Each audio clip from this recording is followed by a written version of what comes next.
बूढ़ी विधवा माँ का गजब कारनामा, जिसे देख बेटा बहू की आंखें फटी रह गई। माँ, मेरे ऑफिस के कुछ दोस्त रात को डिनर पर आएंगे, उनके लिए खाना तैयार रखना। रमेश ने अपनी माँ सुलेखा देवी से कहा। कितने लोगों का खाना बनाना है बेटा? सुलेखा जी ने खांसते हुए पूछा। पहले तो आप ये खांसी करना बंद कीजिए, पूरे घर में खांसते फिरते रहती हैं। आपको इतना भी नहीं पता कि मुंह पर हाथ रखकर खांसी करनी चाहिए? अच्छा लगता है क्या?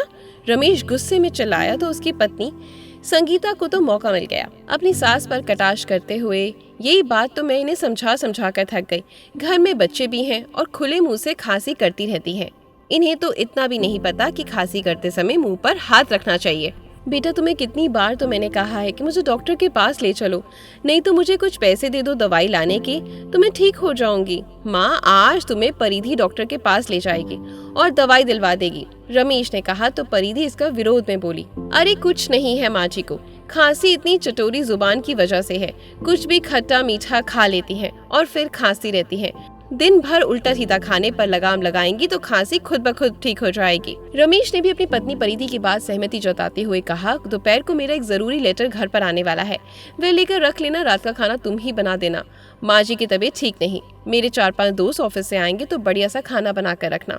इस पर परिधि बोली, मुझे तो शॉपिंग पर जाना है और फिर शाम को मेरी किट्टी पार्टी है, मुझे तो वक्त मिल ही नहीं पाएगा। अरे एक दिन के लिए अपनी किट्टी पार्टी कैंसिल कर दो और रात को अच्छा सा खाना बना कर रखना, मैं चलता हूँ। ऐसा कहकर रमेश तो ऑफिस के लिए निकल गया, लेकिन परिधि की तैयारियां चढ़ गई। पति के ऑफिस जाने के बाद अपनी सास पर बरस पड़ी। कोई काम ना करना पड़े इसलिए आप खांसी का बहाना बनाकर बैठ जाती हैं। मैं सब जानती हूँ, आपको और कुछ काम तो है नहीं, बस यही काम कर लेती हैं। वैसे भी दिन भर बिस्तर पर ही तो पड़ी रहती हैं, मुफ्त की रोटियां बस तोड़ना आता है। अपने लिए ऐसी अपमानजनक बातें सुनकर सुलेखा जी की आंखों में आंसू आ गए। उनकी खांसी लगातार चल रही थी। ऐसी हालात में उन्होंने कुछ बोलना जरूरी नहीं समझा। वे अपने कमरे में चली गई। जलते भुनते हुए परिधि जैसे तैसे डिनर तो बना दिया, लेकिन जब मेहमान खाना खाकर गए, झूठे बर्तनों का ढेर जस का तस पड़ा रहा। अगली सुबह सुलेखा जी मंदिर से पूजा करके वापस घर लौटी तो देखा बेटा बहू कहीं जाने के लिए तैयार खड़े थे। अपने सास को देखते ही परिधि बोली, थोड़े से बर्तन रखे हैं, मांज कर रख देना और रात का खाना बना कर रख लेना, हम लोग देर से आएंगे। रमेश ने भी अपनी पत्नी की हाँ में हाँ मिलाई और आज रविवार था और दोनों अपने बच्चे को लेकर सुबह का नाश्ता करके बाहर जा रहे थे। कहाँ जा रहे थे ये सुलेखा जी को नहीं पता था, ना तो पूछने की हिम्मत कर सकती थी और ना ही बेटे बहू कभी बताते थे। सुलेखा जी ने रसोई में जाकर देखा तो झूठे बर्तनों का बड़ा ढेर उन्हें चिढ़ आ रहा था। कुछ दिन बीते, सुलेखा जी की तबीयत अब ज्यादा खराब रहने लगी।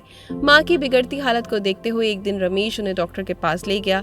चेकअप कराने के बाद पता लगा लगातार खांसी की वजह से उन्हें टीबी हो गया है और इसका इलाज लंबा चलेगा। सुलेखा जी का इलाज शुरू किया गया। कुछ दिनों तक तो उन्हें लगातार दवाई दी गई, लेकिन फिर ज्यादा खर्च के डर से रमेश दवा लाने में आनाकानी करने लगा। अब उनकी हालत और बिगड़ने लगी। अभी 5 साल पहले ही सुलेखा जी बड़ी खुशी से परिधि को अपनी बहू बनाकर लेकर आई थी। परिधि ने तो आते ही घर का नक्शा बदल दिया। आते ही वे अपनी मनमानी करने लगी और रमेश को भी अपने चक्कर में ले लिया। रमेश पहले से ही अपनी माँ की कद्र नहीं करता था। रही सही कसर परिधि ने पूरा कर दी। परिधि पूरे घर में अपने अनुसार ही काम कराती, उसको अपने अनुसार ही चलाती। उसकी मर्जी के बिना घर का एक पत्ता भी हिल नहीं सकता। वहीं सुलेखा जी की स्थिति घर में रखा पुराना सामान जैसे थी। जब बेटा ही उसकी कद्र नहीं करता तो बहू क्या करेगी। रमेश परिधि के सामने ही सुलेखा जी को कुछ भी कह देता, जिस कारण परिधि और सिर पर चढ़ गई थी। परिधि के आने से पहले सुलेखा जी बाई लगाई हुई थी और घर का झाड़ू पोछा बर्तन वही करके जाती थी। परिधि ने आते ही घर खर्च अपने हाथ में ले लिया और काम वाली बाई को हटा दिया, क्योंकि उसे लगता था काम वाली बाई को पैसे देना बेकार है जब घर में सासू माँ है तो। रात को दोनों देर से आए और खाना खाने बैठे तो रमेश ने चिल्लाकर बोला, ये क्या बना दिया? सब्जी में मसाला बहुत कम है माँ, आपको खाना बनाना ढंग से आता भी नहीं। इससे अच्छा तो हम बाहर खाकर ही आ जाते। आखिर इतना काम किसके लिए कर रहा हूँ? ये फीका और बेस्वाद खाना खाने के लिए? रमेश की तेज आवाज सुनकर सुलेखा जी हिल गई और वो चुपचाप अपने कमरे में चली गई और सुबकने लगी। परिधि को क्या कहती, जब अपना ही सिक्का खोटा हो तो दूसरे से क्या शिकायत करना। सुलेखा जी की जिंदगी उतार चढ़ाव से भरी हुई थी। अपने मायके में 5 बहनों में सबसे बड़ी सुलेखा जी हमेशा अपशगुन कहा जाता था, क्योंकि दादी कहती थी कि सुलेखा अपने पीछे 4 बहनें और ले आई है। सारी बहनों के जन्म पर दादी फूट फूट कर रोई। आखिर वंश तो बेटे से चलता है। 5 बहनों को देखकर उनकी दादी का मन कुबलता रहता था और वे चाहती थी कि सभी जल्दी से अपने घर चली जाए और उन्हें इन सबके बोझ से मुक्ति मिल जाए। सुलेखा का पढ़ लिख कर अपने पैरों पर खड़ा होने का सपना था, लेकिन पैसे की कमी के कारण सुलेखा ज्यादा पढ़ लिख नहीं पाई और माँ पिताजी ने उनके लिए रिश्ता देखना शुरू कर दिया। दहेज तो था नहीं, अपने से दुगनी उम्र के विधुर आदमी के साथ ब्याह कर दिया। सुलेखा जब शादी के बाद पहली बार घर आई तो देखा घर और दुकान पर तो उनकी जेठ और जेठानी का राज चलता है। सारा दिन घर के काम करने में निकल जाते।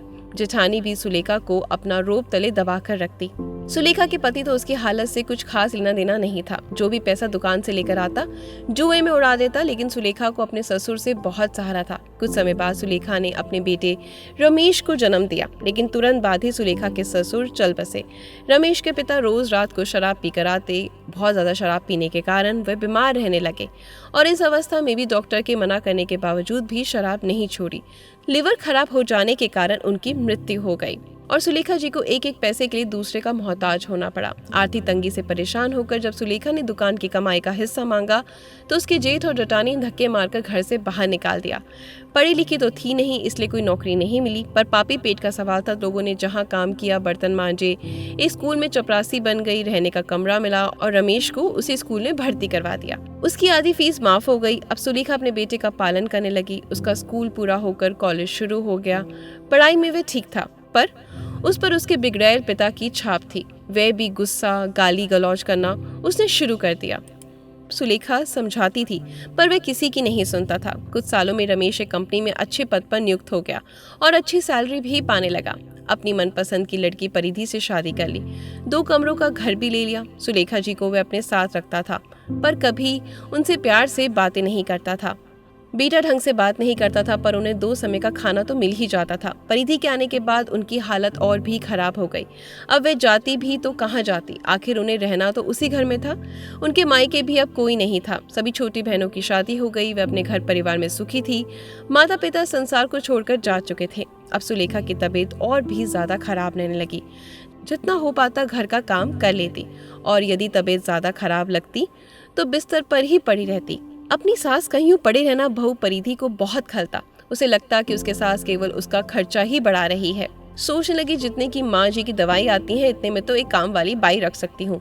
एक दिन खाना खाने के बाद जब बेटा बहू कमरे में गए तो परिधि ने अपने पति से कहा, मेरी बहन का दाखिला इसी शहर में हो गया है, तो तुम अपनी माँ को वृद्धाश्रम भेज दो। अब इतने से घर में हम सब लोग तो रह नहीं सकते, क्योंकि मेरी छोटी बहन अब से यहीं रहेगी।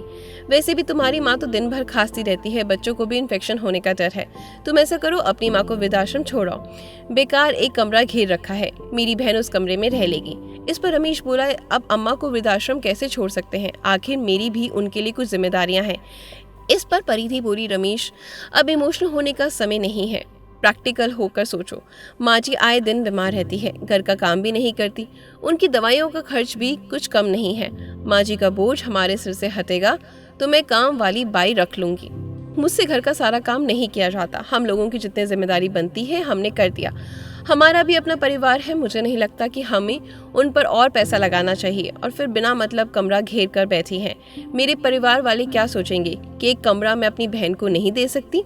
तुम कल ही माँ जी को सामान पैक करके कह दो उन्हें वृद्धाश्रम छोड़ कर आओ। ठीक है, तुम सही कह रही हो, मैं कल ही माँ जी से बात करता हूँ।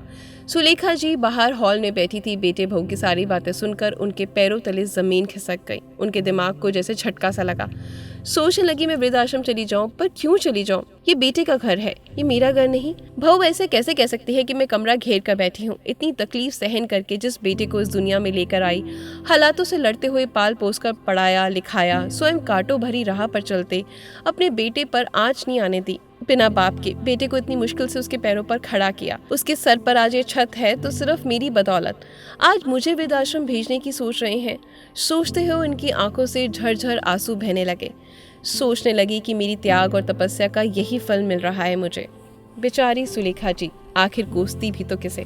अगर अपना ही खून अच्छा होता तो बहू की क्या हिम्मत थी ऐसे बात करने की। रात को सब लोग सो चुके थे, लेकिन सुलेखा जी की आंखों से नींद गायब थी।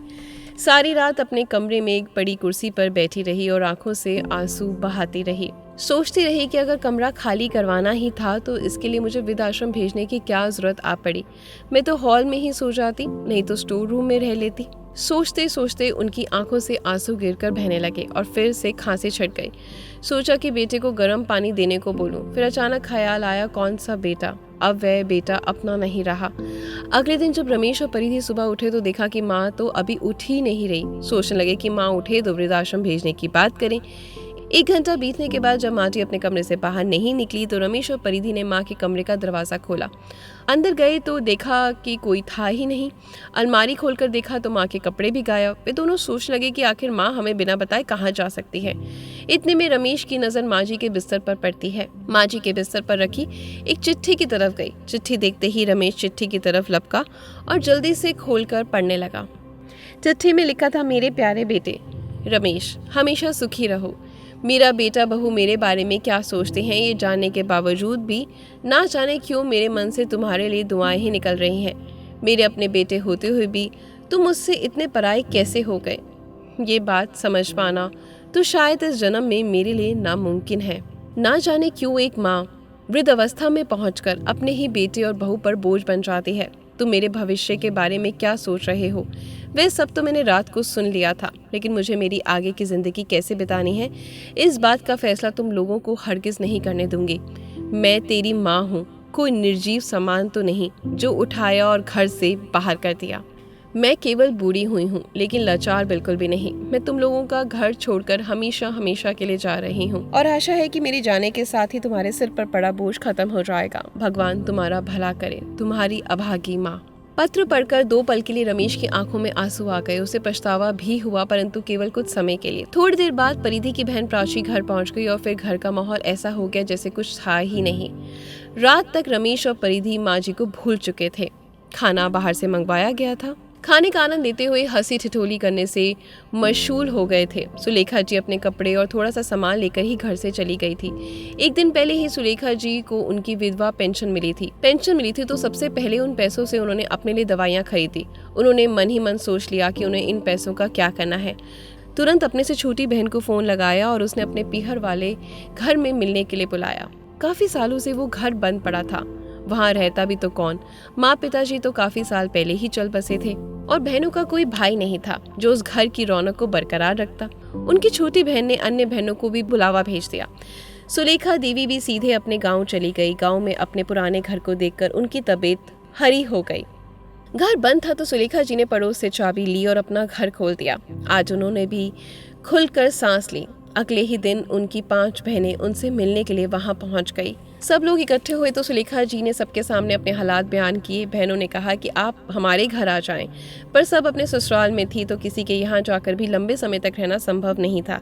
सभी ने एक मत से पिताजी का खेत सुलेखा दीदी को उपहार में दे दिया ताकि वे अपना जीवन यापन कर सके, और थोड़ी नगद राशि भी सुलेखा जी ने अपने वर्तमान की आवश्यकताओं को पूरा करने के लिए उन पैसों को रख लिया, लेकिन साथ में ये वादा भी किया कि भविष्य में उनके पैसे वापस लौटा देंगे। चारों बहनों के लिए ये घाटे का सौदा नहीं था, क्योंकि उन्हें अपना मायका वापस मिल चुका था, जहां चारों बहनें कुछ दिन बिताने के लिए आया जाया करती थी।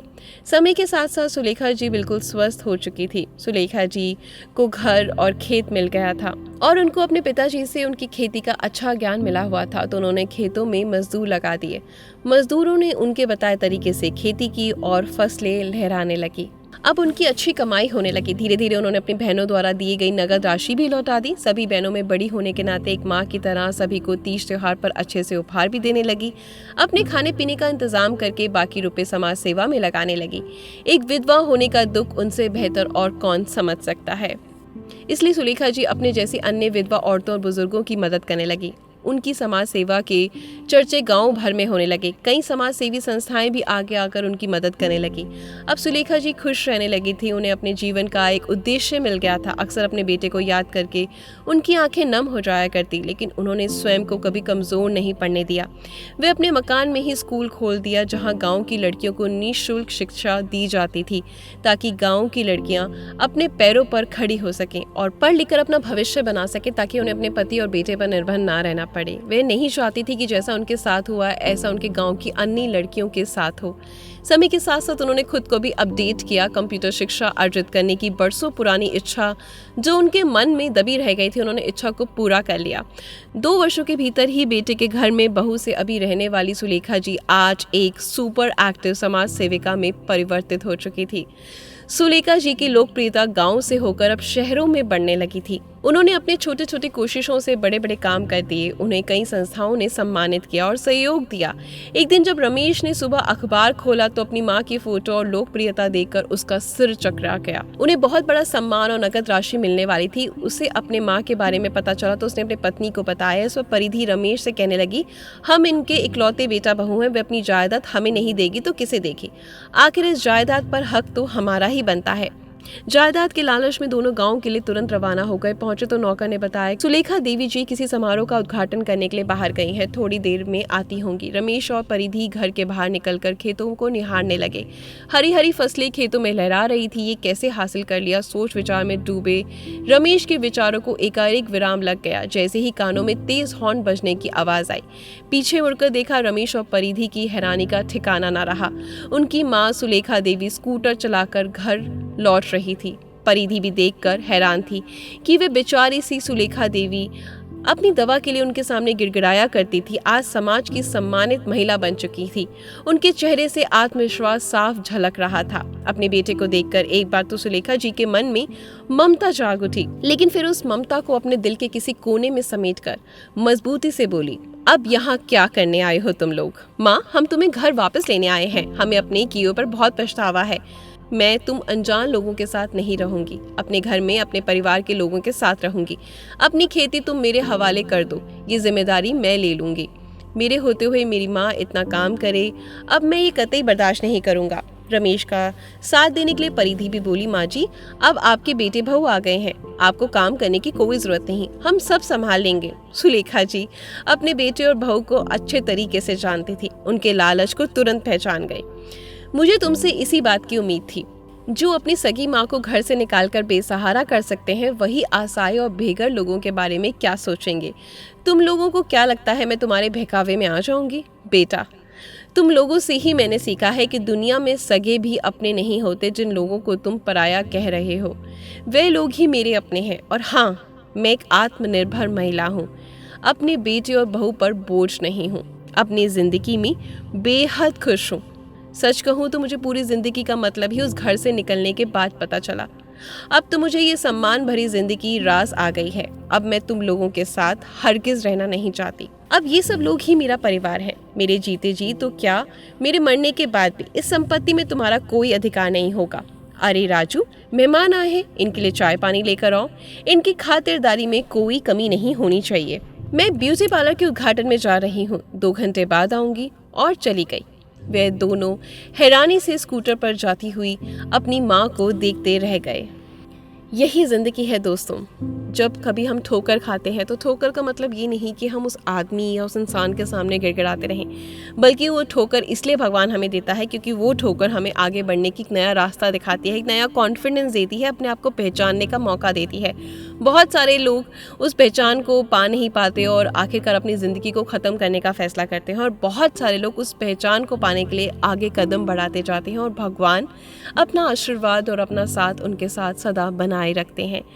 तो आप किन लोगों में से है, कमेंट करके ज़रूर बताइएगा। अगर आपको आपकी ईशा की कहानियाँ पसंद आती हैं तो वीडियो को लाइक और शेयर ज़रूर करें। Good luck.